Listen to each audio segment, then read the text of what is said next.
Hello, welcome to SciTrek, your sci-fi TV and movie channel. Live. How are we all doing, gents? We're good. I'm good. Doing well. That was a Matthew has beautiful. figured out how to do something very clever with his camera, and that's going to be a bucket of fun today. I'm telling you. Yes, it is. I mean, Harris looks like he's got like a Darth Vader silhouette helmet on, so it's like, and now he doesn't. Oh, Now he's Palpatine. Vader. He is supporting the Stargate Atlantis. I'm supporting Stargate as a generally. We want The Stargate. race team. Oh yes, but he's picked his team. Mine does say Stargate Atlantis, but it's in invisible ink. Okay. There you go then. Well, let's not ruin the surprise because we're not all think. Hey, Sci-Fi Quest, how you doing? Hello, Fisheries, Froggies, and Kitties is in the house. Geo in the Philippines. SGA is the best. We probably think so. So today's video, anyway, I've been watching Stargate Atlantis again, and I have come to the realization it's just that little bit better than Stargate SG1. For a few reasons that I talked about in the video.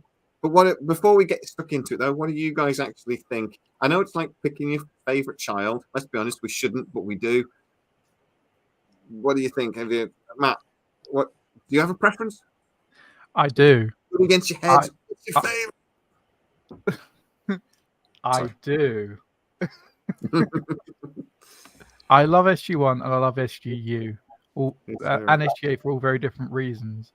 I think I prefer SGA, however, simply because we got more backstory and more. I don't know. We got to see more of the ancients, and the ancients for me were like one of the best things about Stargate. Yeah, I think so. Kahar says hello, Fantastic Four. Yes, we are fantastic. Hey. I am Mr. Fantastic, and Stormy's the Invisible Woman. Matt, actually, you do look a little bit like the Thing. A little bit. I knew that was coming. In a nice way. And that makes you the womanizing. Even though Stormy's name is Stormy, which we probably should go with that. So, how about you, Harris? Do you have a preference if you like gun against your head? Pick one, damn it. I showed up with it on. I came prepared for this one. It's SGA. It's just too damn good. It took the formula, perfected it, and obviously they changed it after the fact, and people weren't happy about it.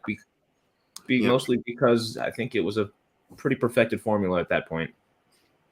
I would agree with you. That's what my argument was, that they took what was great about SG1, they learned from their mistakes, and they perfected it. But Stormy, do you have a preference?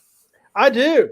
I have a preference and an opinion. My preference is SG1 because there's a lot more Amanda tapping in SG1 than there is any of the other series. I'm just sorry. It's a fact. Try to prove me wrong. But Amanda Tapping became the leader in Atlantis. Yeah, She did. She ran that sucker. She's got more screen time. Well, there's 10 seasons of her in SG1. We only got 2 See seasons. how that works out? One season SG, wasn't it? So yeah. But wouldn't you like Atlantis more? Because when SG1 was cancelled, we still got to see her. See, that's just, it's extending her presence, true, but there was more Amanda tapping in SG1 in total screen time than there was Atlantis. Sorry. Just, She was in that episode with Rodney, though, in the puddle jump. He was about to drown. She was the of his imagination. Yeah, she's in her underwear at one point. Yeah. So we got to see a lot more Amanda tapping. True. Episode. If that's where we're going with this. So I'm just arguing for screen time. I don't know what you pervs are putting up forth, but we're young men. We're not so young men, but well, I'm the oldest thing here, and I'm just going for screen time. Fair enough. Before we get stuck into, I've put some statements together that are designed to irritate slightly, and we're going to discuss. And I think it allows us to discuss all the different perspectives we're talking about. But before we do, you might notice the little thing scrolling across the bottom that says scitrek.co.uk, your sci-fi TV and movie website, because Matt's been working hard again. and we now have a website. Thank you. We do indeed. So you guys might notice that, Matthew was bugging you for your email addresses the other day. And this is because you actually do have access to this website too, and you can also write stories. So in theory, all four of us might be writing stories for the website. Whenever I do a video, I'm going to try to do a story to go with it. So there should be lots of stories going on there every week, 4 stories a week in theory, if I can write them all. But then we're going to invite in anybody else. And also, if you are a sci trekker and you want to write something that you want to go on the website with your opinion about Stargate or any other sci-fi, you can send it to our email address at sci.trek1@gmail.com. I don't know why it's such a complicated email address. I don't know if I could get the time. I don't know. It was a long time ago now. And we can submit it for you. There is a contact form as well on the website. You could submit it there if you like. Which would be also awesome. And we would love you guys, because I mean, we get comments sometimes that go on a bit. And I'm supposed to read them, and I don't. But you guys have share them all day long. But brilliant. I always I try to read them, but sometimes. But guys, if you have an opinion, you can share it with us, and we will put it on the website. So, yeah, that's our big news that we've now got a website. I can't believe it took us 2 years to get around to it, to be honest. Woo! But it took me all damn day yesterday to write like 3 stories. It takes ages.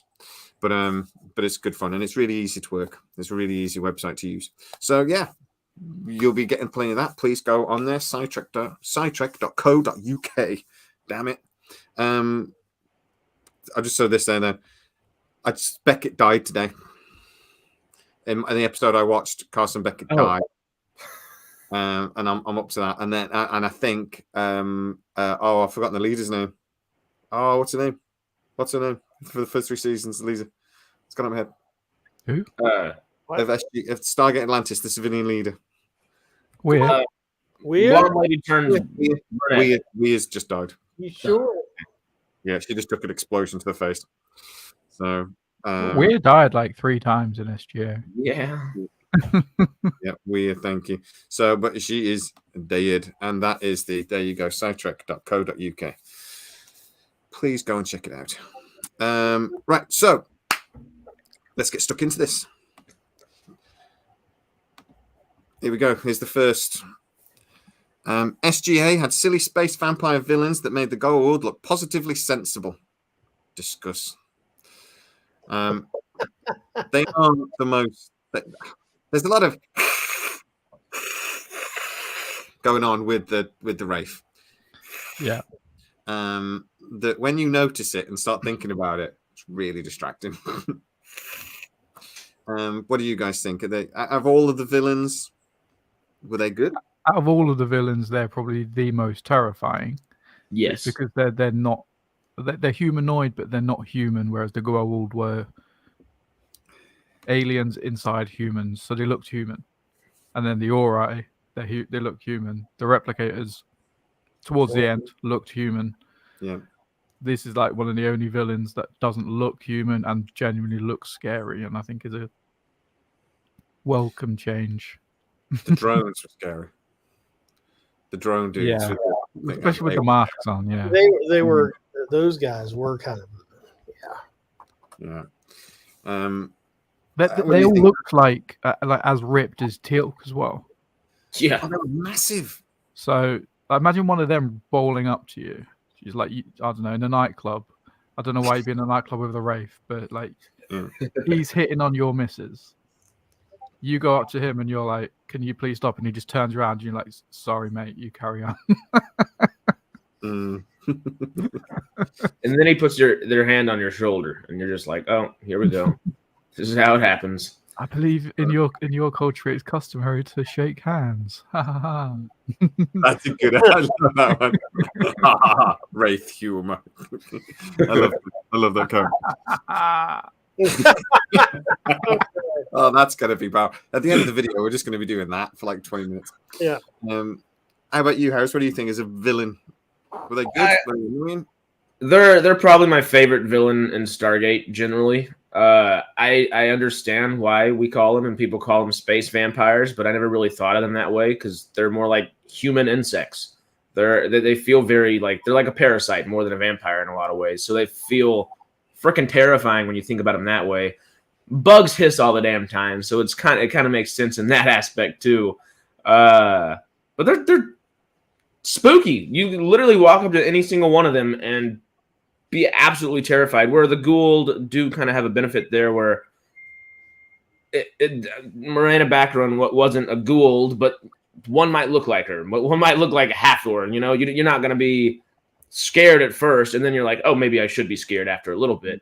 But the Gould have the advantage of they're going to scare the living hell out of you every second they're in your presence, and that's just a good villain. And for them to work as hard as some of them have, like Todd, to try to be good to a degree, and you see how hard he has to work to even be like kind of good, partially like, okay, you're kind of neutral, not even good even.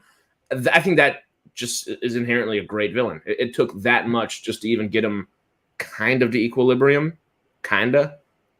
The difference is with the Goa'uld compared to the Wraith. The Goa'uld are just arseholes for the sake of being arseholes. Like they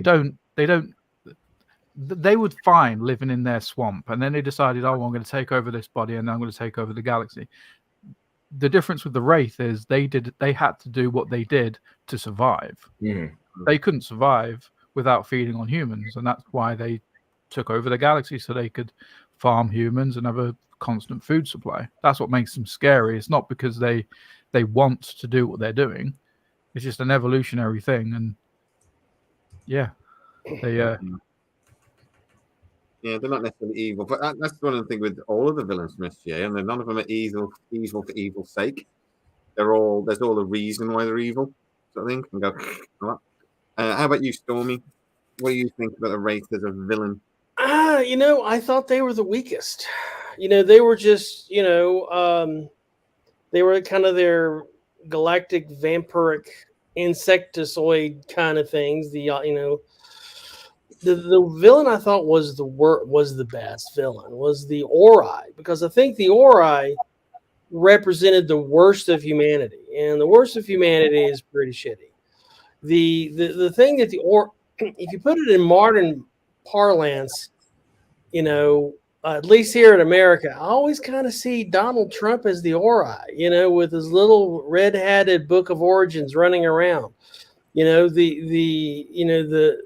I see. Oh, I don't know. It's just I think humans are the bigger monsters in some cases, and if you look back through our history, that's kind of the case. And I never felt that the Wraith are just being Wraith.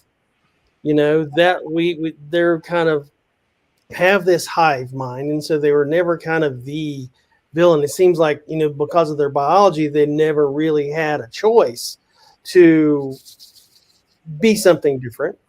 Even if you look at Michael quickly succumbs to their biological behavior. And well, I don't, Rob, I don't know if it was free stuff or not, because they gave away everything. They gave away their freedom. They gave away their ability to self-determine their own society. They gave away everything for convenience, And it reminds me. I don't want to get too political, but Patriot Act here in the United States. You got to take your flip-flops off and have them X-rayed to make sure you're not a terrorist. Are you talking real life or the TV shows, Stormy? See, there you go. We're talking about the TV villains, not real life. That's why I think the Ori are the best villains, because they show the worst of us. But aren't the Asian? They show worse human aspects of things. The Ori that's a religious zealot aspect. That's not humanity per se. That's right. All of these things are metaphors, aren't they? All of these things are metaphors that reflect aspects of human society. So I know a few people in the comments are sort of saying, "Oh, come on, politics." But these things do reflect real life. They are supposed to reflect certain things that the writers, are saying. The Klingons and the Federation back in the original Star Trek was about the Cold War. It's about politics.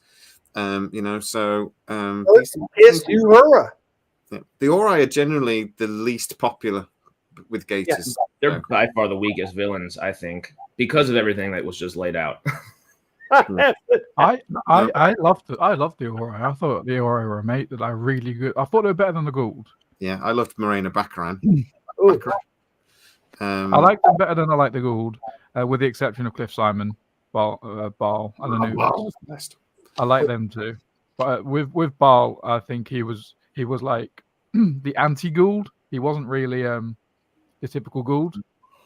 So they're the ultimate lovable rogue, weren't they? Like Baal was the ultimate lovable rogue because he was just so arrogant and so full, but just like, no, he doesn't mean it. So then, and he got laid out by Amanda Tapping, and that was amazing. Yeah. Well, would that make him more like Gould 2.0 or the anti-Gould? Would Anubis or him be more like Gould 2.0 or anti-Gould? Because they're so arrogant and like that.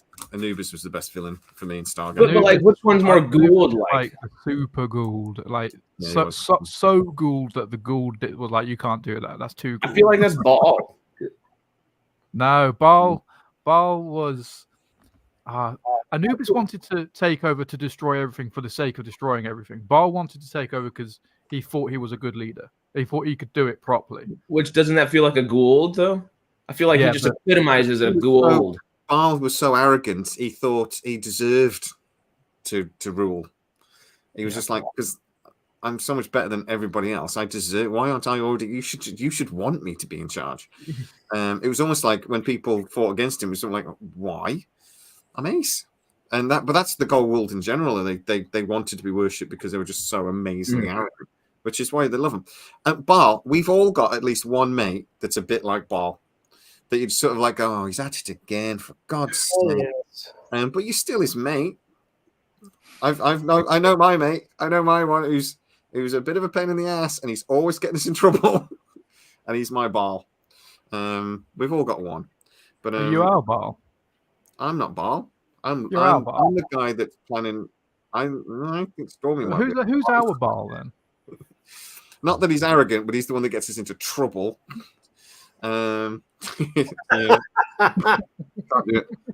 Stormy, you. But you love me. and I'm not sure who Harris is, but he's. We've all got Harris Bach Jr. I'm gonna fight that until we get. Hey, going back to Bob's comment, can I have my space corn buttered, please? Wait, I was going to faction have been played even scary. What did you say? I space corn buttered. Is it too much? Yeah. I just think, I think it was mainly because Cliff Simon was so amazing. But I always thought Apophis was amazing as well, and he was just so brilliant. That and I've forgotten the actor's name, but he was just amazing, and he made the character his own. That's why he kept coming back and wasn't really supposed to. Thank you. And it was just brilliant. Yeah. Stormy, we don't love you. We do love you, Stormy. We love Stormy. Anyway, he is a lovable rogue, Sarah. Yes, he is. I tell you, the actor. I just loved your analogy that the Ori were Donald Trump, and I'm just there imagining the Ori coming through the gate, going, "Make the galaxy great again." Everyone's got a toupee. Let's leave it alone. We will lose subscribers. Donald Trump's not going to be a problem much longer anyway, so don't worry about it. So, right, the next little statement that I've got for us. SGA only really got good when Ronan Dex turned up. There. We were just literally talking about Rainbow Sun Franks yesterday. I had to remember the name after Matt said it. I would disagree because Ware literally dies like multiple times. Obviously, she doesn't die by the time Ronan's in there, but like she's amazing at the beginning, which was a hard thing to do because obviously y'all watched it more in real time as it was coming out, but just watching it from streaming nowadays was like, why'd they just hire I don't remember the actress's name, but the blonde lady that played her in the couple episodes of SG1, and then you get Ware as a different human being in SGA. I never did understand that. It was the other one, the other actress. She was, I think, in Earth 2. I think it was an NBC show. and did a wonderful job there. And I thought she would have been a better choice instead of the choice we ended up with. I kind of agree with you, but I also do like, I don't remember her name off the top of my head, but I do like who we got a lot. Great. Whatchamacallit, I did see an interview with the lady that was originally going to do it. You know why they fired her technically or asked her not to come back was because she was one of the people that was like in charge of Burning Man. So they're like, you're going to spend all your time doing hippie shit. We don't need you. And it was like, aw, like we could have used hippie here. Apparently asked too many questions. Apparently, but I don't know how true that one is because surely you should ask questions about your character. I've actually heard that that's one of the reasons why David Blue isn't massively popular. Well, because he asked too many questions. Too many questions. He was always going on. The writers got to a point where they were getting irritated by him. All I can imagine is like a Dr. Rush type director just being like, "Shut up." Shut up, Dave. Go and sit down in the corner and learn your lines.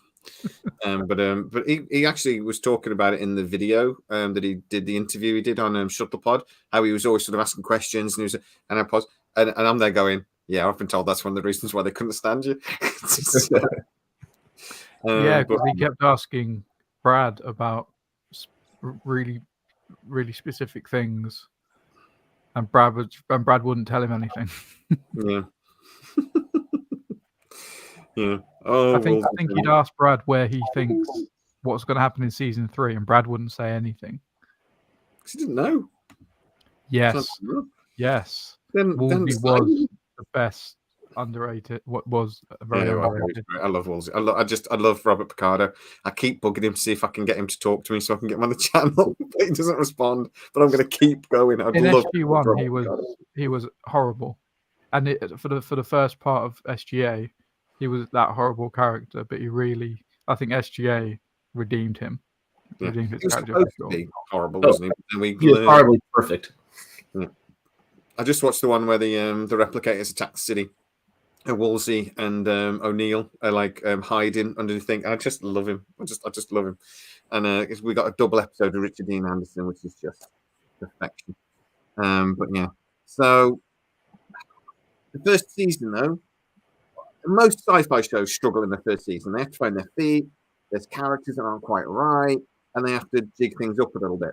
I would actually argue that Stargate Atlantis did it pretty much all the way through. Every season they jigged something. I've just got to end this 3. We're getting rid of Weir. We've got rid of the doctor whose name has now gone out my head. I knew 5 minutes ago, Carter. And we've got the new head of surgery, Jules State. Was it Jules? I always mix her up and Dr. Keller. Yeah, Dr. Keller, who I adore. So they mix things up again. Was the first season of Stargate Atlantis particularly weak? I wouldn't say so. Mm-mm. It had one of the best finales of the entire run. The Siege Part 1 and then Part 2 was Season 2, I think. Was fantastic. There's run about 4 episodes, the end of Season 1 and run up to Season 2, which were sort of all connected. There was an overarching story, three or 4 episodes that were just phenomenal. I think that's the other thing that you think about the finales. It's a bit similar to Stargate SG1 Season 2 finale in story idea, but how they have to go and get the Wraith ship and blah, blah. But I just think they were the best ones. Mm-hmm. I just thought they were just brilliant finales. Yeah. That's something that I liked about SGA as well. SG1 did it more so towards the later part of their run. But Stargate Atlantis felt less episodic and more like there was an overarching theme. Like there was a threat, and every episode, although you could argue some of them were filler episodes, they all contributed to the overall story. Whereas with SG1, there are quite a few episodes where you could just look at it and go, they're filler episodes. You don't have to watch them to understand the entire story. Mm-hmm. I can't. I've been watching SGA at the moment, and I can't remember any filler episodes. There are some that you would consider filler episodes, but my argument is they all still in some way contribute to the overarching story.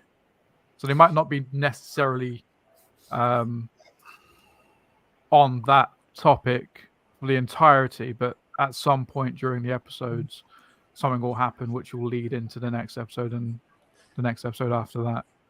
Yeah. Whereas with SG1, there was plenty of episodes where they wouldn't link into any other episodes. You could watch that episode and then watch the next one, and it wouldn't have any bearing on the story. I think the only one I can remember that did was when Hammond is introducing the Stargate program to the French, the Brits, and I think the Chinese.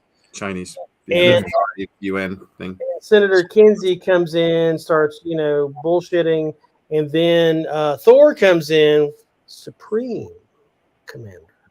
And I think because there was a lot of storytelling there that was kind of needed to, launch off the other episodes. It was definitely one of those filler shows that you needed to watch to figure out what's going on later. But that's the only one I could think of. Is there any other ones?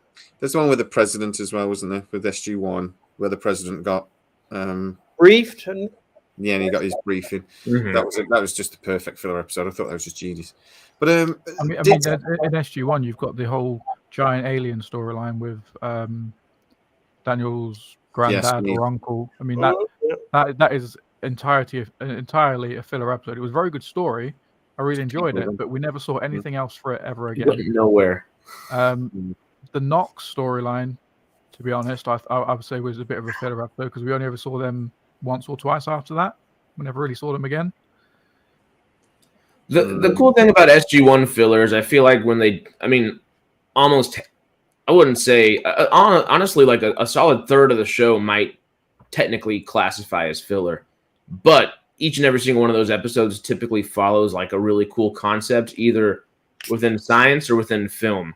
Like the President Kinsey episode, not President Kinsey, President episode where he's briefed isn't like cool sci-fi concept, but it's a cool film concept within universe. Following someone that's very important to all of our main cast, but we don't get to see often kind of deal. Where there are other like the Nox episode or Daniel's great uncle or whatever it was, those are really just cool sci-fi concepts that they can delve in. But like SGA, the closest thing to a filler episode I can think of is Teal'c popping in for that one episode just to fight Ronan for half of it, but it still went somewhere. It was really cool. I just only think though that the main reason why Stargate SGA I thought it got off the thing. I think some of the episodes were just phenomenal. I don't think it was any weaker than any of the others. I could think it a bit better. They fine-tuned it a little bit. But, I mean, some of the episodes, like when Rodney got the shield, that was some of the funniest part of, seeing it thrown off the bridge, off the thing. And then, is this what you started? And then, Shepard's like, no, I shot him. So that was one of the funniest scenes. I think it was as funny as anything was from SG1. That was in like the second or third episode or something. It was. I thought the show got off to a really good start, and it was because they knew what they were doing by that point. They had 7 years, of SG1. They knew what they were doing, and they didn't go too far off the formula, which they did in SGU. Notice we haven't mentioned SGU much. Talking about the best of the Stargate franchises, but we're going to in a minute. I love SGU. SGA did not deserve more seasons and had run its course. Wait, what? What? What? Did not deserve any more seasons. It had run Stargate Universe? No, Stargate Atlantis. Oh, no, it definitely deserves season 6. Gee, yeah. Did it though? Yes. Did it? Yes. Yeah, it did. It wasn't done, was it? The race storyline is not finished. I know they were planning on finishing it with Stargate Extinction, but there's still like so much more of Pegasus that they can explore. Like the Janai still exist; they're still a threat.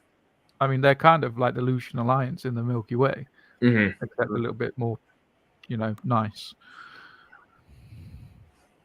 Every now and then. Hey everyone, I'm a farmer. No, I'm not. I'm a military man. I'm gonna take you out now. I've just always thought that there was so much more SGA for us that you can, obviously SGU got cancelled and we wanted more of that, but I think it's just as equally disheartening and like the disappointment of Stargate. I mean, people are always going about this disappointment of SGU being left on a cliffhanger. SGA was as well. We never got the movie we were supposed to get. It just makes me want to cry. And I'm watching it at the moment. I've just started the 4th season, and I know I've only got 2 left, and it just breaks my heart. And because I know it's not, in a way, it's not going anywhere. Yeah. Well, the thing is with SG1 and Stargate and SGA, they both ended in a satisfying way. Yeah. Mm-hmm. It wasn't the ending, but it was an ending, and it was satisfying. With SG1, they knew. I think they weren't going to renew for season. No, actually, they wanted season 11. They thought they were going to get season 11, but they weren't quite sure. So that's why they ended SG1 the way they did. With Stargate Atlantis, they were convinced they were going to get season 6, but I think it was probably kind of luck that they ended it where they did, and it's kind of they defeated the threat that was present at that moment. So that storyline was all wrapped up. The ongoing threat still exists, obviously. So that's why we needed season 6, but it did tie up all the pressing loose ends, I guess. I just got a quick question for you, because I did ask this question to Matt when he was asking for quiz questions. But who is the one actor? I think he's the only one that appeared in the Stargate movie, the '94 movie, and appeared in Stargate SG1 as a different character. Oh, so not Kowalski. Not Kowalski, is a different character. Was his actor's last name French? No. Well, not the one I'm thinking about anyway. There might be more, but Are you thinking of Lucian? Lucius. Yeah. Yeah. So it was Richard Kind played one of the Stargate. Because there's one from there's one who was in SG1 as well. I can't remember his name. He was a very minor character. He wasn't as big but as it was the same character, wasn't it? Now Ferretti was played by a different actor, because we've had him on the show. Ferretti was played by a different actor. In the movie, he was played by the guy that was in Third Rock from the Sun, I think it was called. Yes. The comedy show. And then he did a couple of movies as well. But in that one, he was played by Brett State, who has been on the show. Brent State, who's been on the show. But yeah, that's really fun. I just thought it occurred to me the other day. Right, so French Stewart. Brent, that's the guy I was thinking. Yeah. But different. Yeah. So, yeah. Can we agree then that it needed more? We wanted more from SGA, didn't we? 100%. Yes, but coming from it, just I guess on that streaming perspective as well, I would never have known that. If it weren't for y'all, I wouldn't have known Stargate Extinction was going to be a thing. Honestly, I knew Continuum and Arc of Truth were a thing going into SG1 and all that, and I was like, okay, they're going to finish with movies. Not knowing that there was supposed to be a movie after SGA, it feels like it was wrapped properly to a degree, because they make it back to Earth, and they kind of it does kind of feel like they tucked their tail between their legs in a way. So it would be nice to go back and have them finish all that Wraith storyline. It's not like Voyager, those that they were sorry to interrupt, that they were trying to get home. They could get home anytime they wanted. Yeah. Maybe not with the Atlantis, but they could get home anytime they wanted. They could, they had the galaxy. There was no threat. They had to get back to save and destroy the Hive ship, obviously, but them getting home wasn't the point, was it? They tried to wrap it up like that, like, oh, we got home. Like, we could have come home anytime we wanted. Like it works, but it's a surface level work. The second you mention an SGA like movie, my brain just is like, duh, But coming from it from such a, like, I guess, later years kind of thing, it didn't feel like it needed more. Where SGU, I guess, does feel like it needs more, I guess, if that makes sense. Or I'd still probably like to see SGA. Yeah. I'm going to be back in 1 second, but we had a comment a second ago asking a question. Do not smirk. I don't need a wee. I heard my wife shout me. I can see you smirking, Stormy. I haven't said a word, but I'll be back we all know what's going to happen. in mind.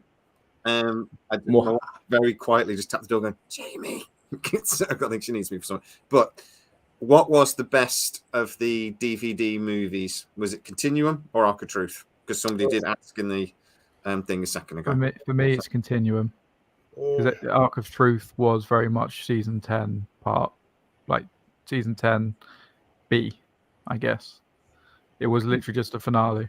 But I kind of like it more for that in that sense, because it fits with the show like it was meant to, where Continuum feels like a longer episode, but it was meant to be more than that, and it just doesn't hit the ball on the head or hit the nail on the head like it should. God, I don't know. I love. See, if I was going to pick, right? So I did pick. I bought Continuum and I bought Arc of Truth, and I wanted to watch one of them. I didn't know which one to pick, but then I picked Continuum because I think it's a better story. I liked the Ori storyline, but a magic box that makes them all kind of like remember the good in the world. I don't know. Yeah. But Baal is like the greatest villain from Stargate ever, apart from Anubis. I don't. Michael just works so well at the end of the day. He's just one of those people that you don't need often, and every time he comes around, he makes just the biggest of waves, and you feel the ripples of those waves for half a season after he comes around. I feel like they did really well with him. Someone just said a minute ago, just to think about SGA real fast, was like they ran out of ideas by the end of it. It felt like they were just retreading new territory, replicators. The Wraith had kind of gone stale to a degree. They'd gone stale until they introduced clones. There could be another 6 seasons of TV just about clones there. I mean, there was only one of the best sci-fi TV shows ever, The Clone Wars, written about clones that lasted 7 seasons. So, I don't know. Well, not to get Star Wars-y, but they could definitely play around in that field a lot. Jay, you're muted. Uh-oh. Can't hear you. What? The gopher's gone silent. Shut up. Nothing happened. I didn't forget to unmute myself. If I'm going to watch either of those films, I will always watch Arc of Truth. It's more exciting if I'm interested. But I am with you, Matt.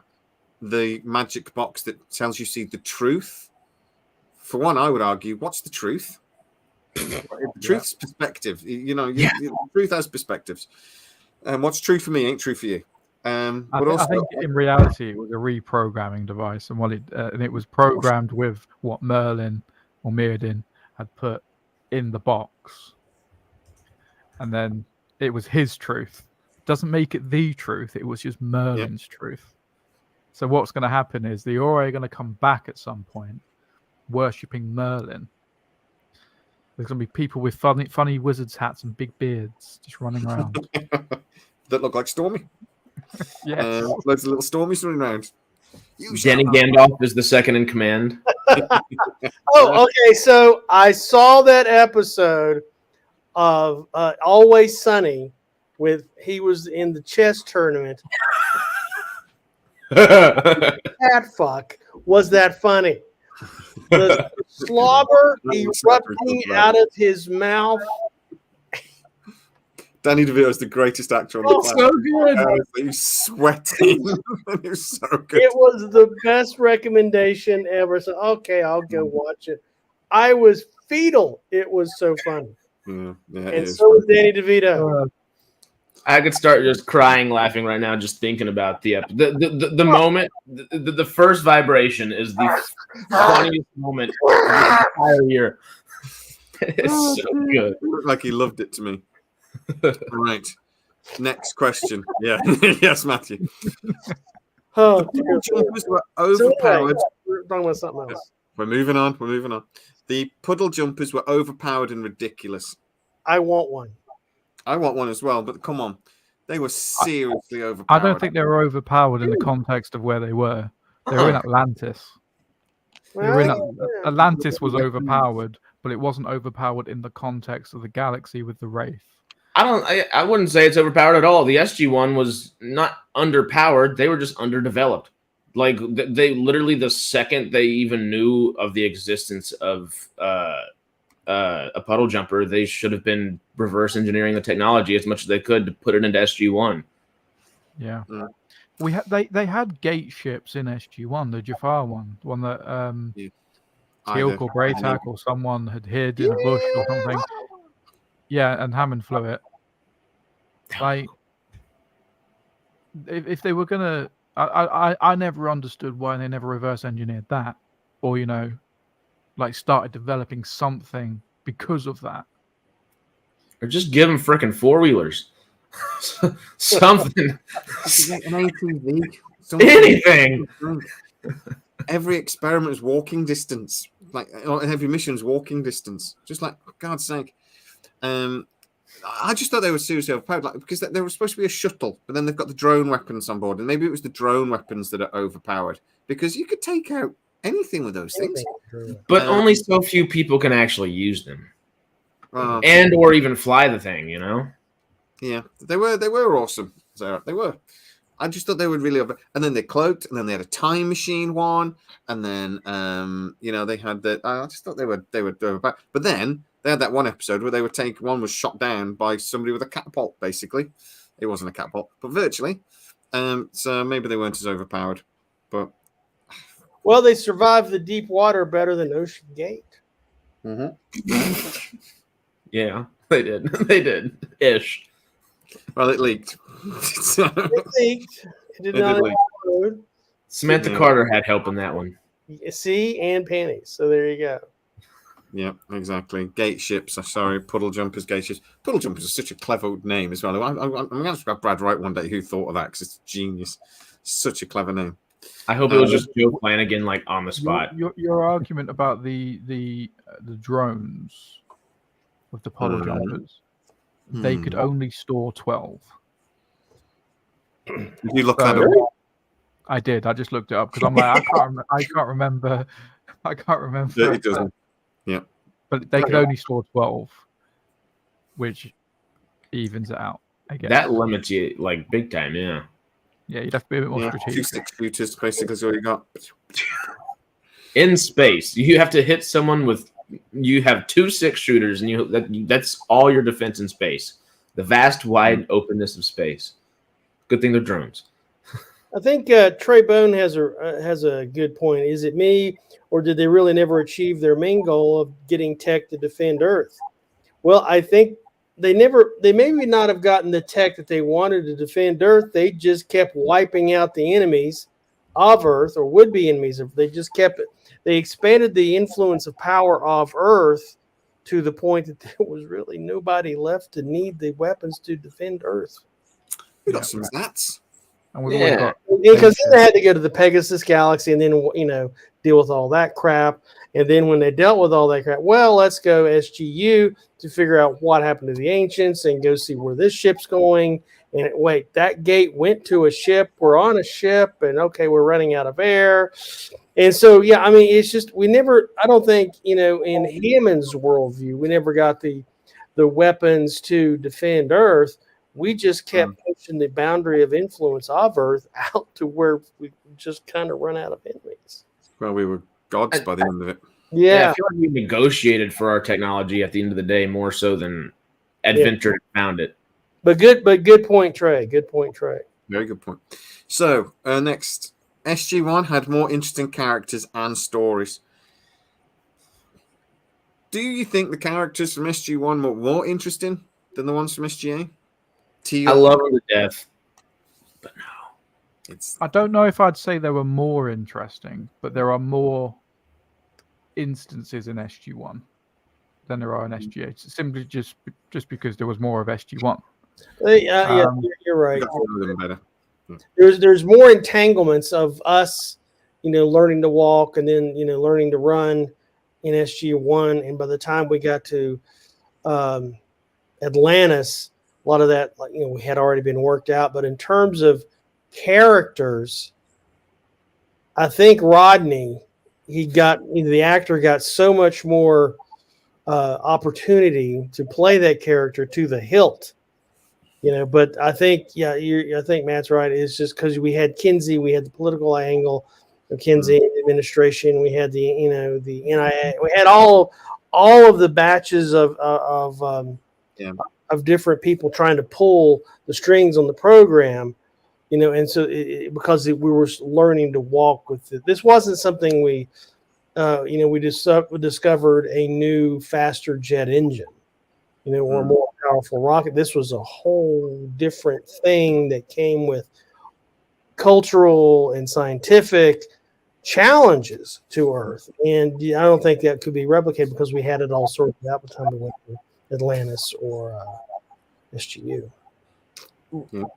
It almost feels like the writers liked the SGA characters more than they did the SG1 characters, even though I think they liked the SG1 characters. Obviously, they gave us 10 seasons of them and a couple movies. Even later on, there's, like we were talking about filler episodes earlier. Even later on in the seasons of SG1, there's still filler, and that's the time where, hey, we know these characters. We want storylines with these characters. They didn't really continue to give us that. I don't know if that's the easy, formulaic, quote-unquote lazy approach, and we're like, okay, this is what we're used to. We're going to keep with it.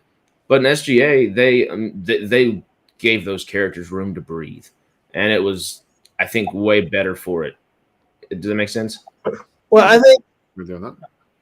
During Battlestar Galactica, they had a couple filler episodes, and the reason the executive director Moore said he did those was because the budget constraints for the Sci-Fi Channel were so horrendous. That's the only way that they could get the season done, because the Sci-Fi Channel had just so killed the budget, especially in the later years.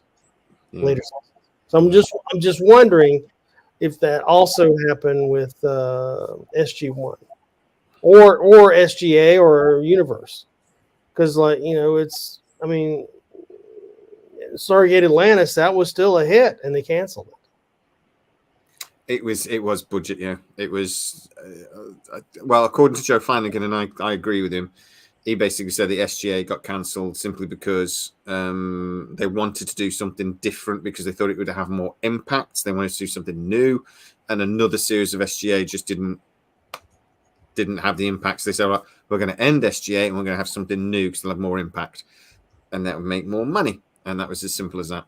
And it was an idiotic decision, completely idiotic. They needed at least 2 more seasons of SGA. They should have. I love Stargate Universe. Stargate Universe was great, but I don't think they should ever have cancelled Stargate Atlantis in favor of Stargate Universe. I think they should have done what they did with Stargate SG1. Have Stargate, so it was like what, season 7 8? when 7 or 8, something like that. Over to, they just finished 7. They were just starting 8. Yeah. When they started Atlantis. We still have 2 seasons of SG1 whilst we're watching Stargate Atlantis, and then Stargate SG1 gets canned. We had 8. Well, yeah. And then we're still watching Stargate Atlantis, and then SG1's canned. We've still got. So I think they should have at least had maybe 1, or maybe 2, but at least 1. Definitely 1. If MJ wasn't skint, I think they'd have done it. I think they should manage their money better. That's more of an MGM problem than a Stargate problem at the end of the day, though, right? Why it all got canceled and screwed up. Because that was kind of their intention. Their intention was to continue SGA and have SGU running like SGA had done for SG1, correct? Yeah, that was the idea. Okay. To go back to the characters, then, I would argue that the characters in SG1, SG Atlantis, at least, I think they were both quite formulaic. They were both, we had the funny commander, we had the Ronan's character was a bit like Teal'c, and we had these things. And I don't think either character development was better or worse. I just think they're just different in some ways, and they're similar in some ways. But to me, O'Neill, Shepard, Teal'c, Ronan, they're just all just. I don't think any was better or worse. I just think they're both all lovable, and I just thought they were brilliant. And I don't think you can think they're just a little bit different. They did such a good job though creating another set of characters we could fall in love with, which is very rare. We get the characters like O'Neill and Carter and Jackson that we so loved, and they did it again with SGA, and then they didn't with SGU at all. Yeah. But with SGA they did. Yeah. The characters we actually cared about. Shame they couldn't do it a third time. So I agree with you. I wouldn't say they're necessarily better. I did kind of say that in the comments a minute ago. But they just had more room to breathe in SGA. The main characters, at least. Guest characters. Breathing room. Mm-hmm. Guest characters, though, like recurring guests. SGA had a couple really good ones, like Michael, like we mentioned earlier. Yeah, but SG1 had the best recurring characters almost of any show I think I might have ever watched. I see Tony Amendola pop up anywhere. I'm just like BreakTech. I just get so excited for anything, and that's with any of those guests. He's just great. They're all great. Stormy of California. He wasn't looking. It's a bit cold. Matthew of Dudley. I don't know Dudley? where you're from. You live in Dudley, don't you? You live in Dudley, don't you? No. Don't you? Where do you live? I'd actually answer that off camera. Would I? I'm from Dudley. No, I'm not. I don't live in Dudley. Please. Mayborn, somebody affiliate marketing, William. Mayborn. I think if you're on about main characters, I think you can split them. No bother. If you're talking about secondary characters, SG1 kicks SGA's ass. There's such some brilliant characters that we fell in love with, like Baal, like Apophis, like all these other characters as well. They were just amazing. And I don't think SGA had any really. Michael, I quite like. I love Chania in that character. I thought he was great. The Wraith, Todd was great. Todd, Michael, who's the Janai guy? That's the is it Kolya? Kolya was really good. Kolya was good. But only every time I watch that, though, I'm going Goonies. That's all I think about is the Goonies. Yeah. I think that, but SG1 had just a massive long list of brilliant recurring characters. You could even say like big accounts like Thor. Just like another. It was a puppet, but even that's a recurring character. It's just brilliant.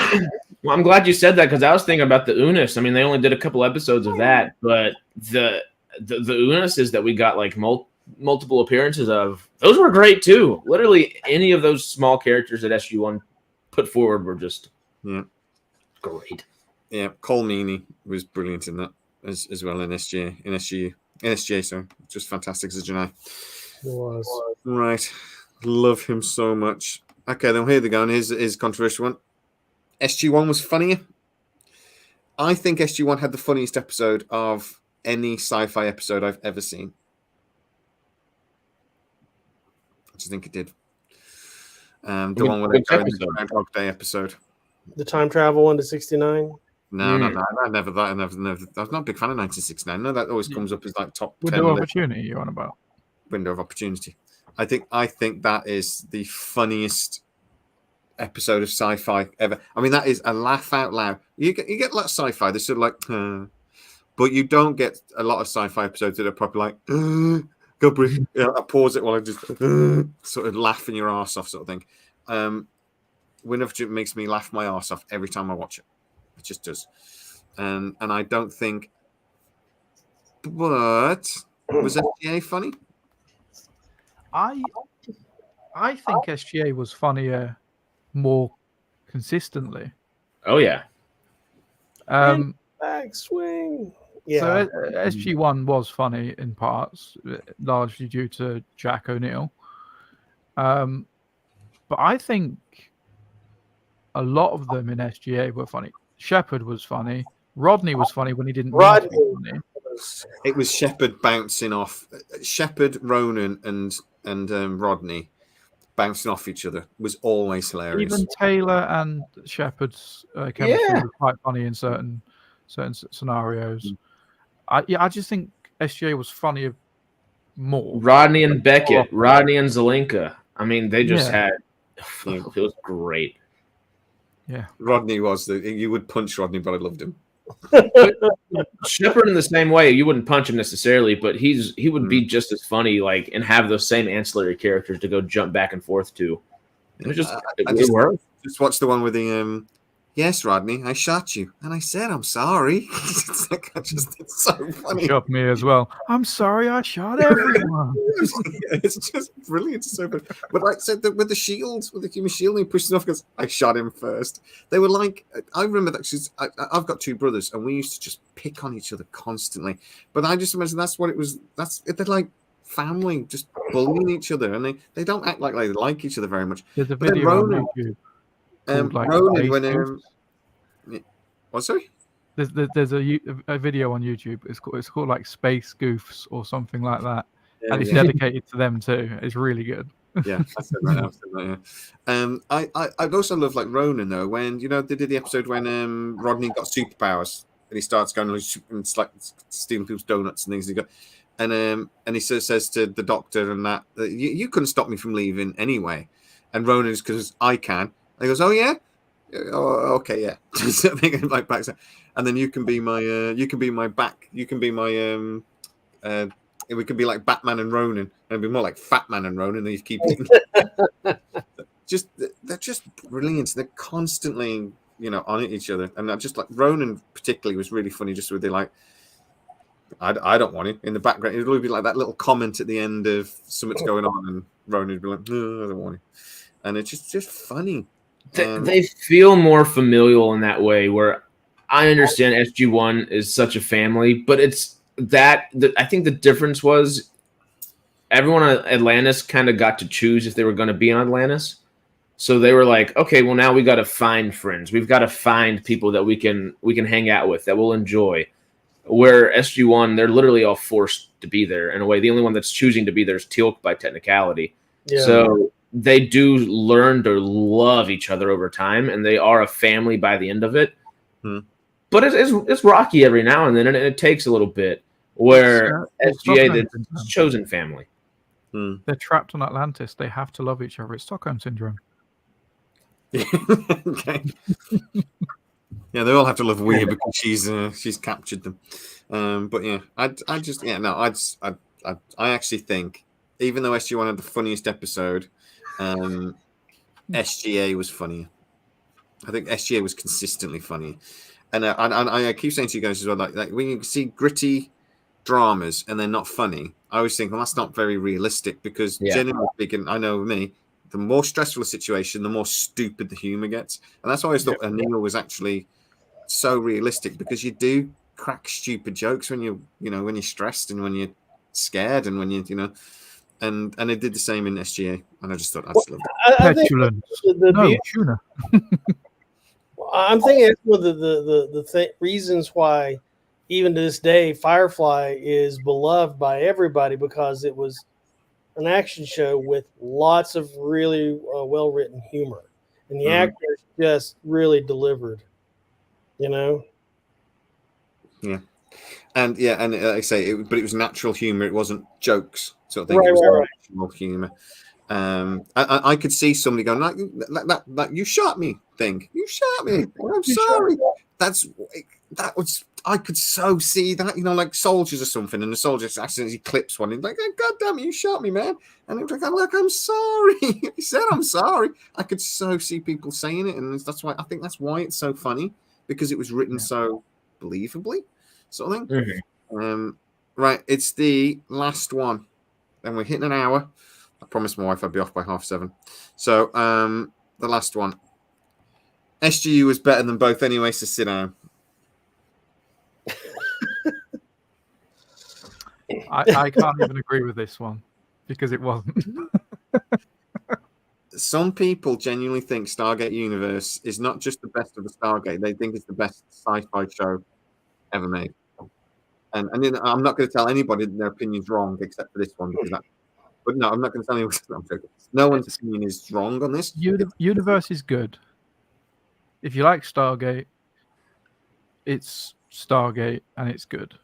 It was whatever you think about season 1. Season 2 was great and it was getting really good, and then they ended it. Whatever, but it is not better than Stargate Atlantis. No way. As a massive Stargate Universe fan, it was not. It was well, not. It never had a chance to get its legs. You know. Yeah, and maybe it would have done eventually, but what we got. I mean, it was such a foreign concept to what we know as, Stargate. Always, a tightly run military organization fighting evil. And here we got, the commander was an alcoholic on SGU. And he, I think, got the nurse pregnant. And it was not a tightly run military organization. It was kind of civilian. And then they had the Stones and go back and forth. And then there was some dalliances on the side. Not a tightly run military organization. And so it was really chaotic. And they hadn't had I don't think they had an opportunity to build the show around that kind of chaos. I think I'm right in thinking Brad Wright talked about his biggest regret from Stargate was the Stones, that he thought it was just a stupid technology. But if people talk about the Zap being stupid technology, the space dildo, the Stones were stupid, and it's just boring and lazy, and I hated the Stones. I don't know if they're stupid. They just they made them stupid by overusing them so much quickly. That first episode was jarring just because of how much they were with the Stones. You're thinking I'm going to be in space this entire time, and you're on Earth with like somebody else with their wife, and you're just like, what's going on? I see what that comment might be saying. Like SGU could be the best sci-fi show ever written. It conceptually, possibly, if it was allowed to continue. But it didn't get there. It wasn't on. It was just maybe getting on its way there, I guess. And we'll never know if it was going to be grammar. I don't think it could. Also, SGU was ahead of its time. I actually think that's probably not wrong in some ways. I think it probably was. It felt like a streaming show. I wonder if SGU would have been better if it was 10 episodes, more impactful. Bit more money spent in each episode, even though it had a lot of money spent on it. And maybe it would have. I think SGU might have been less is more, maybe. Yeah. Because it was boring. It was so boring. The first season, Matt. I mean, honestly, mate, I watched the first season and I slipped into a coma for 3 months. I had atrophy. I really love the SGU. I couldn't wait for the next episode because I like the father-son antagonistic relationship of Eli and Rush. Well, the relationship of everybody in Rush, but specifically Eli and Rush. How he's being pulled toward a mentor type like Rush against the Colonel's kind of leadership, so to speak. Yeah. I really respected Rush as a character, but he was boring. Telford, Diamond Phillips was boring. The Colonel, whose name has gone out of my head, it's like Shepherd, isn't it? But it's not Shepherd. Young, boring. A lot of the background characters they never developed. It was just the first season. It was getting better. And like I said, loads of sci-fi shows are not great at first. SGU, actually, the first 3 episodes of SGU were actually really good. And the third episode was when it went poo, and it got boring. It's just boring. And there's no humor to it. There's no fun to it. Eli's literally making humorous comments every 2 minutes in that show. They weren't funny. The one, remember in like the second episode, and he's going, "Oh, you destroyed it, you crazy fool!" sort of thing, and he's like doing a bit of a Planet of the Apes joke. wasn't funny. I was about to say, do you not like movies? Because he just was literally making Spider-Man jokes the entire time, and I loved it every single time. He's literally just making pop culture jokes.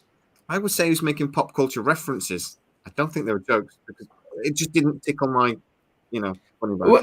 How is that different than someone in a bad situation in war saying, you shot me, like making a funny comment out of a bad situation, I guess. Comedy is obviously very subjective. That it just didn't work for me.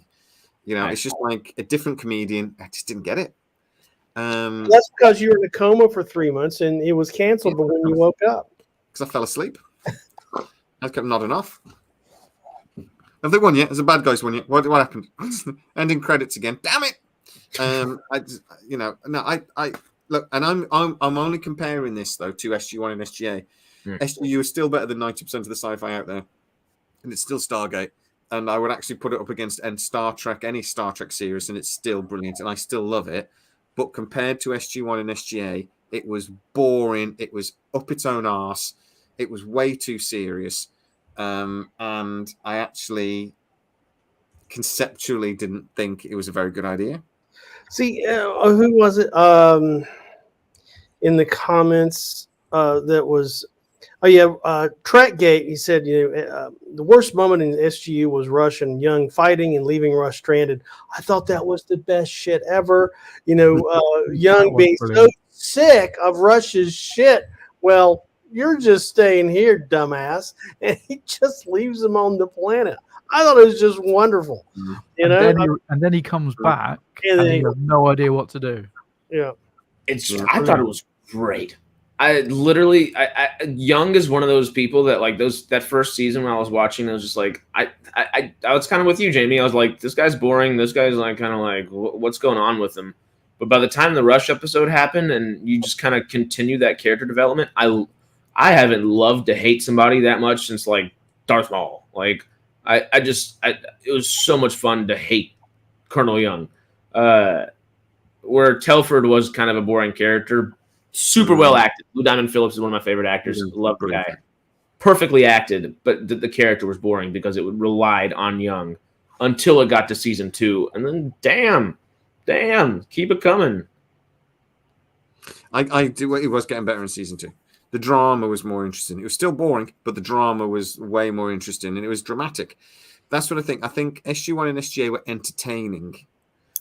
SGU was a serious television show. It was dramatic. It was more interesting in lots of ways because a lot of the stories that were going on and some of the development stuff that was going on. But I mean, look, we're talking about it, and Matt started yawning because it was so boring. So I mean, he's ready to nod off now because it was boring. And that's the only thing for me. It was difficult to watch at times. It was you were skipping a lot of episodes. If you, I've seen that one before, no, I'll come back to that.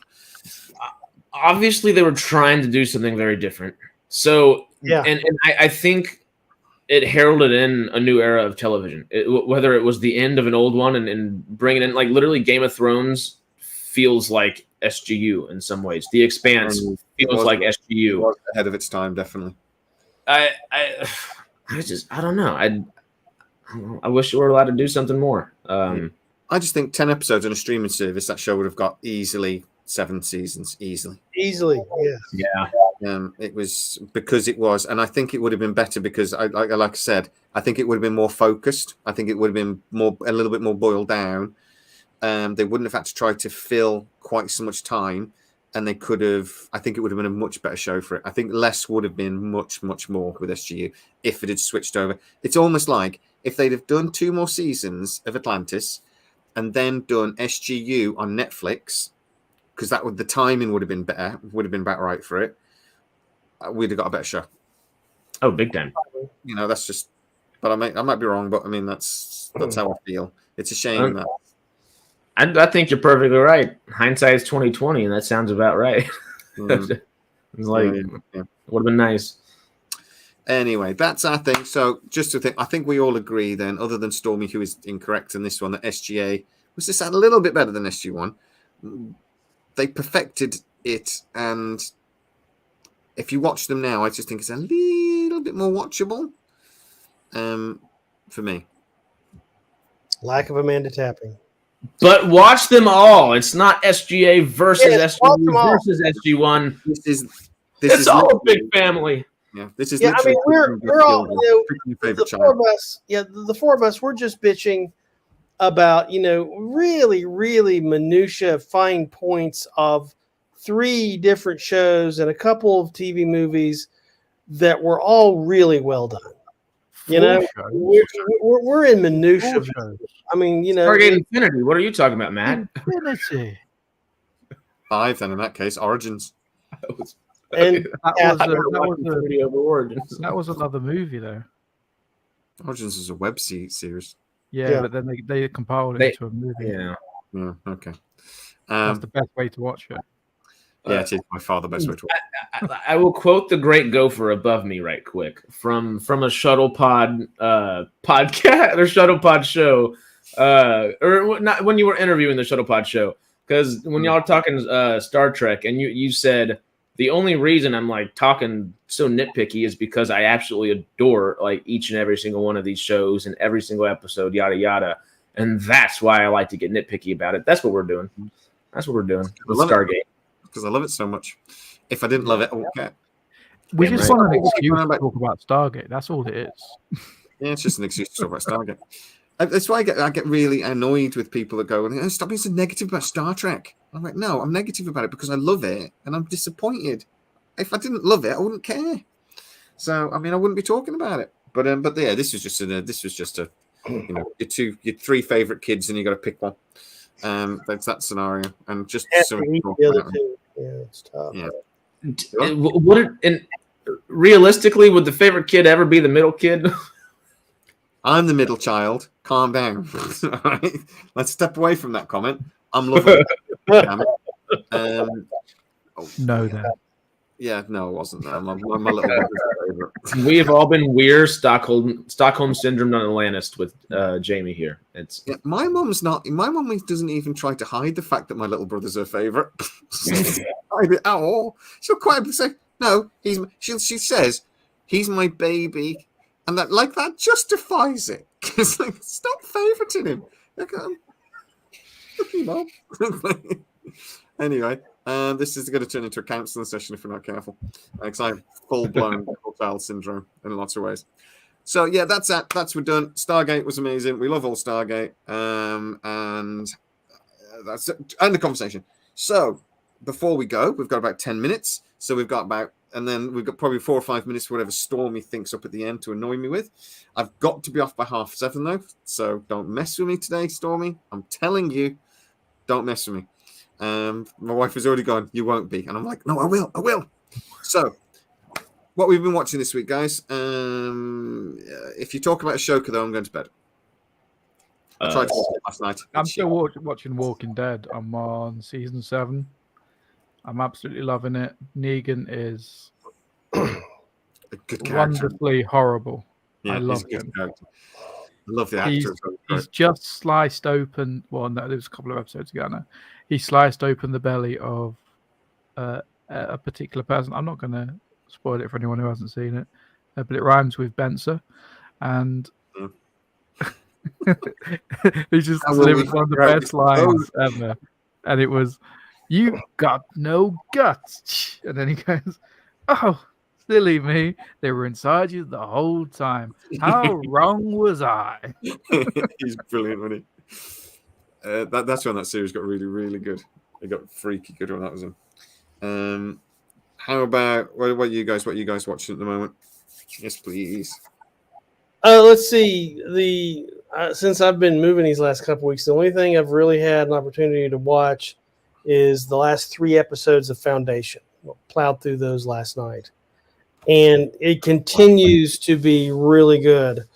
Poor fucking Henry Selden. Oh, he's just, man, he can't catch a break. Yeah. I've got 1 episode to watch, so don't ruin it. I've got 1 left. I've got 2 Foundation, 1 Silo to watch. I forgot Foundation. I literally yesterday while I was just like chronically awake still. I was like, I need to watch like a show. What should I watch real quick? I couldn't think of a single thing. I was like, I know there's something that I'm watching right now that a new episode's out and I haven't seen it. Yeah. I haven't watched the first 2 episodes of this season of Foundation. I got to catch up. Damn. Yeah. I want to watch. I can't wait to watch Invasion. Season 2's just come out. First season was so good. Sam Neill stars in it as well. And I'll tell you what, people hate Apple. I don't quite know why. I know they hate the company, they hate their business practice, that sort of thing. But Apple Plus is the best channel or streaming service if you like sci-fi. It's just brilliant. Everything's well done. Everything's very well done. They got this show as well that sort of skipped me by. What's it called? I want to say it's called Attack or something. It's not. That's not right. Another alien though, another alien invasion show, and there's these like things that have spikes going on, and it's just phenomenal. That's on Apple as well. What's it called? I'll find it. Talk amongst yourself. Seriously, Well, I'm going to Google this and find out. I'll give you a Futurama update. I was pissed off the first couple episodes because I wanted to be the sci-fi show that I'm trying to hopefully herald it in as, and the first 2 episodes of this season, the new season, could have just been a Simpsons episode. It was like, all right, this is just another Simpsons episode. It's not. It's with the Futurama people, but it doesn't feel like what it should feel like. They kind of got back to sci-fi in the last week, so I'm happy about that. I'm hoping it continues. But Only Murders in the Building is great right now. I don't know if y'all are familiar with that. Martin Short, Steve Martin, Selena Gomez. New season's freaking excellent. I was worried about it, but it is so good. Paul Rudd, Meryl Streep. Mwah.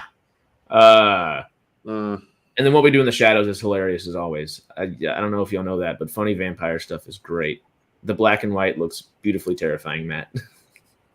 I think it's just Invasion I'm talking about, actually. It sounds like Invasion's great.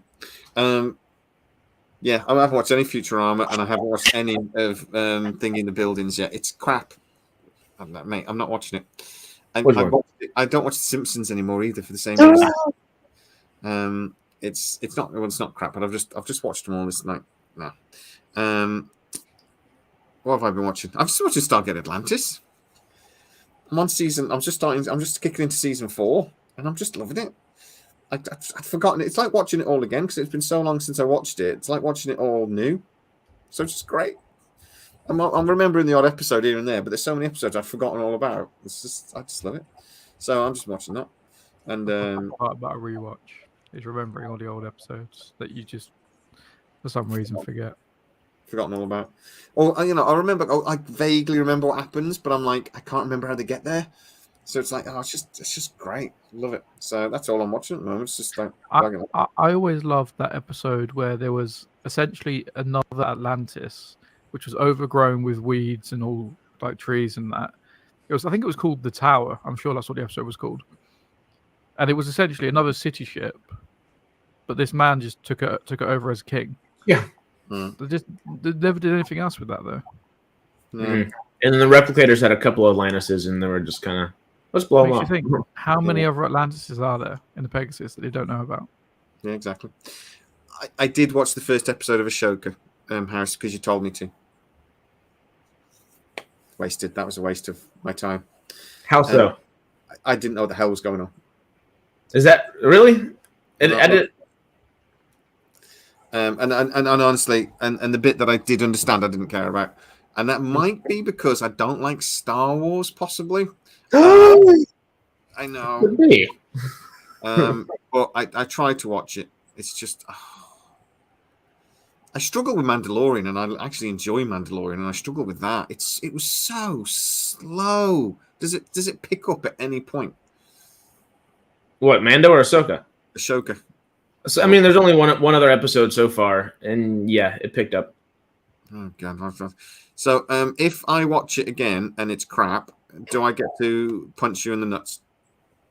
If you can reach that far across the pond, sure. I'm coming to America next year, and when I come to America next year, if Ahsoka is rubbish, I get to punch you in the nuts. He's gonna come at you like this. I think this coupon will expire within 2 months. Yeah, I will pay for that damn ticket. He's gonna fly all the way out here.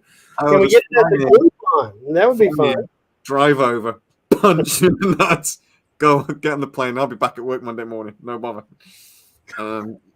Just two full days of travel. What did you do at the weekend, Jay? Oh, I went to America to punch someone in the nuts. Punch Harrison in the nuts. Did you do anything else? No. Nope. Yeah, I traveled. That's literally it. I'm very jet lagged. Airplane food.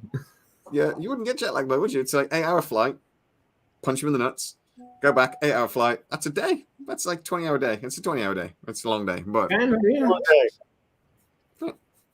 yeah, I wouldn't want to do that journey. I hope not. The chat. Well, I mean, which bit? Me punching Harrison in the nuts. What have I said now that I'm not going to want to forget? I talk so quickly sometimes I forget what I said. But yeah, cool. I'll pull a Stormy real quick. Oh boy! Don't know if y'all watched it ever, but I know Stormy watched a little bit and really enjoyed it. Have you seen the new season of Solar Opposites? No. It is fantastic. You remember Solar Opposites, right, Stormy? The alien animated or TV show from Rick and Morty guy? Yes. Oh, I do know what you're on about. Yeah, I do know what you're on about. Because the Rick and Morty guy, the voice actor, that just not a very good human being, he got replaced by Dan Stevens, the British dude. And it's like the first episode's super freaking jarring, but it is the funniest thing ever. And I think it might be my favorite season so far. They literally, it doesn't spoil anything, but literally within the first 20 seconds of this new season, they slit the alien's throat open, the main guy that was voiced by Justin Roiland. And they're like, we're a sci-fi show. Fix it with the voice like fixing Ray. And they just shoot him and they make his voice British. And they're like, we're keeping it. It's going to stay. And that's how they do it. And it's so great. SideQuest got so dark so quick. Yeah. It did. So dark. So fast. Right, guys.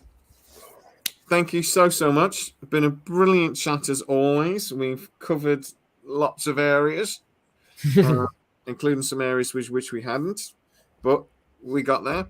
So next week we'll be back. I don't know what we're talking about yet, but we will.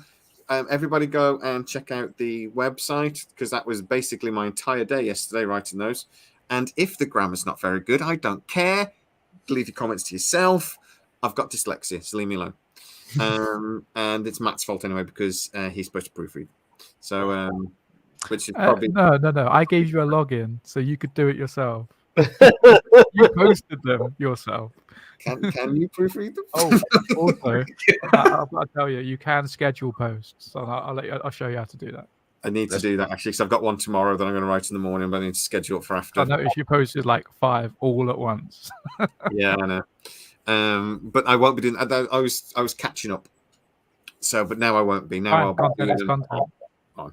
But yeah, I need to write it in the morning for it to come out in the evening. So I'll do that. Would it be proper to have butt plug reviews on the new website? You can go for it. Yeah, go for it, mate. You can do whatever you want. I think let him do it, mate. If he wants to do it, but they will have to be sci-fi related butt plugs. I was about to say we should start a line of merchandise here. No, thank you. No. Who's going to be the model for that? Is it you? Nose goes. Nope. Oh, I'll be the model. Why not? Danny Gandalf has volunteered himself. The wise owl, he's here. We were talking about this yesterday. We've started to get some emails from like sponsors to try and get sponsor shows, right? None of them have been butt plug, but one of them was this Temu or something website, and I'm not a fan, so we're not going to be pursuing that. But they do sell things like that, and their offer was that we could spend $100 and like we could like I get some clothes and stuff from them, and then you can like add to. And I'm like, how am I supposed to slip that into a? Oh, by the way, we're talking about Stargate. Talk about Stargate. Look what I got from Temu. And like I don't know how I could slip it in. But and it's not a very good website from what I can see. But they do sell things like that. Well, you know which one of us has the most marketable butt plug name or nickname or anything of the sort as of yet, right? Probably me. No. I think it's The great gopher himself. The great gopher. What do gophers do? As Oh, an that's Englishman, true, I'm they too tightly burrow. clenched. I couldn't get a butt plug up there. I'm too clenched. I'm English. That's all right. I've got a big hammer, a mallet. Get it in. Don't you worry about that. Why do you do this? Why? Why? Stormy comes along with his hammer, and Jay's like,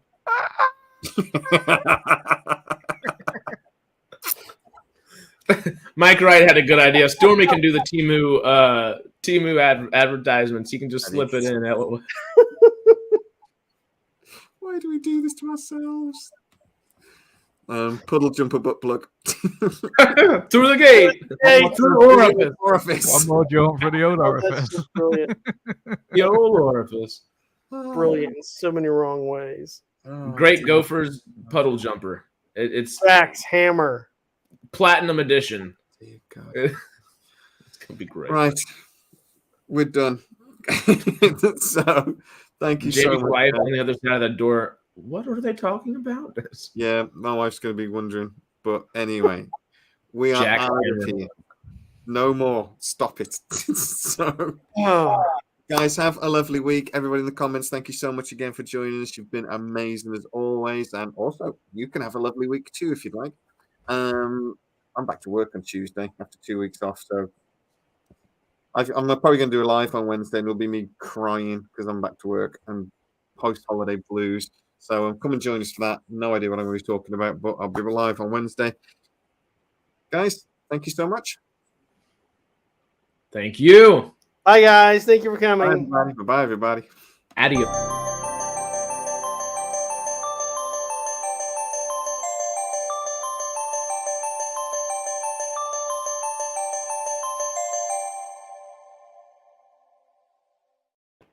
Harris, we're still live. I'm just wondering what you're going to do next, mate.